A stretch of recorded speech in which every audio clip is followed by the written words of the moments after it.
શું તમે ક્યારેય વિચાર્યું છે કે રાજકોટની કોઈ દીકરી અમેરિકાના ગગનચુંબી સપનાઓ જોવા જાય અને ત્યાં જઈને તેની સાથે એક એવો દિલને હચમચાવી દેનારો વિશ્વાસઘાત થાય કે તેને આત્મહત્યા કરવા મજબૂર થવું પડે? શું તમે જાણો છો કે શિકાગોની એ હાડ થીજવતી ઠંડીમાં એક અજાણ્યો શખ્સ કેવી રીતે લોહીના સંબંધો કરતા પણ વિશેષ બનીને કોઈની આબરૂ બચાવી શકે છે?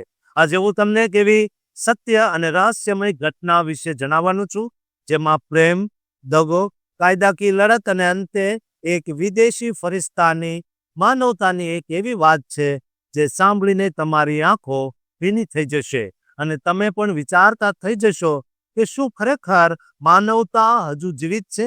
આ આખી ઘટના રાજકોટની શિવધારા સોસાયટીથી શરૂ થાય છે, જ્યાં વાણી અને તેની જીગરી દોસ્ત દ્રષ્ટિએ અમેરિકાના શિકાગોમાં આર્કિટેક્ચર ઇન્ટર્નશીપ મેળવીને પોતાના સપનાઓને પાંખો આપી હતી.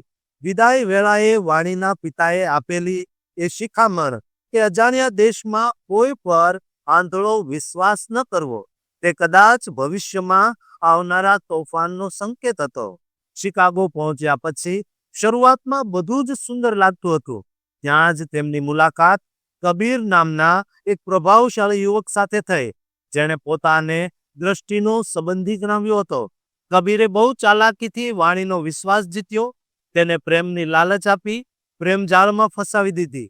હદ તો ત્યારે થઈ જ્યારે આ નરાધમે વાણીને ઇમોશનલ બ્લેકમેલ કરી તેની ઇન્ટર્નશીપની આખી કમાણી એટલે કે પૂરા $5000 પડાવી લીધા અને એક રિસોર્ટમાં લઈ જઈ તેની આબરૂ સાથે રમત રમી અને ત્યારબાદ અચાનક ગાયબ થઈ ગયો. વાણી જ્યારે હોશમાં આવી ત્યારે તેને ખબર પડી કે કબીરનું ઘર ખાલી છે અને તે કોઈનો સંબંધી પણ નથી, બલકે તે એક રીઢો ગુનેગાર હતો. આ આઘાત અને આર્થિક તંગી વચ્ચે જ્યારે વાણીને ખબર પડી ત્યારે તે પ્રેગ્નેન્ટ હતી. ત્યારે તેના પગ નીચેથી જમીન સરકી ગઈ. નિરાશાના ઘોર અંધકારમાં ડૂબેલી વાણી જ્યારે શિકાગોના એક બ્રિજ પરથી નદીમાં કૂદીને આત્મહત્યા કરવાનો પ્રયાસ કરી રહી હતી, ત્યારે જ કુદરતે ઇયાન નામના એક અમેરિકન યુવકને ફરિશ્તો બનાવીને મોકલ્યો. ઇયાને માત્ર વાણીનો જીવ જ ન બચાવ્યો, પરંતુ તેની વકીલ માતા શ્રીમતી મેડોરાની મદદથી તેને આશરો અને કાયદાકીય રક્ષણ પૂરું પાડ્યું.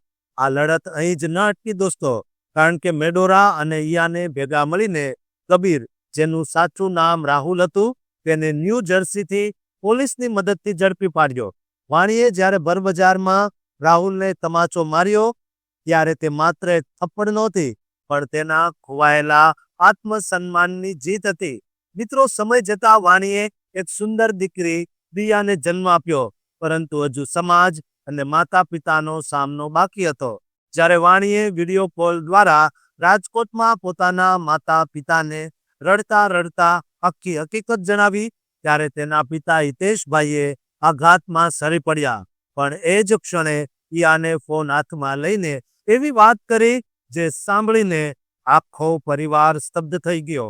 ઇયાને એક પણ ક્ષણનો વિચાર કર્યા વગર જાહેર કર્યું કે તે આ દીકરીને પોતાનું નામ આપશે અને વાણીને પત્ની તરીકે સ્વીકારીને આજીવન સાથ નિભાવશે. એક વિદેશી યુવકે જે ઉદારતા અને માનવતા દર્શાવી, તેણે સાબિત કરી દીધું કે સંસ્કાર માત્ર લોહીમાં નહીં પણ આત્મામાં હોય છે. આજે વાણી, ઇયાન અને નાની દિયા શિકાગોમાં એક સુખી જીવન વિતાવી રહ્યા છે. આ ઘટના આપણા સૌ માટે એક મોટો બોધપાઠ છે કે વિદેશ જતી દીકરીઓએ હંમેશા સતર્ક રહેવું જોઈએ અને માતા પિતાએ પોતાના બાળકો સાથે મિત્રતાભર્યા સંબંધ રાખવા જોઈએ, જેથી તેઓ કોઈ મુસીબતમાં ફસાય તો તરત વાત કરી શકે. મુસીબતો ગમે તેટલી મોટી હોય, પણ આત્મહત્યા ક્યારેય ઉકેલ નથી હોતો.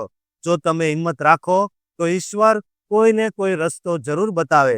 મને આશા છે કે આ વાત આપણા સમાજ માટે એક આંખ ઉઘાડનારી સાબિત થશે.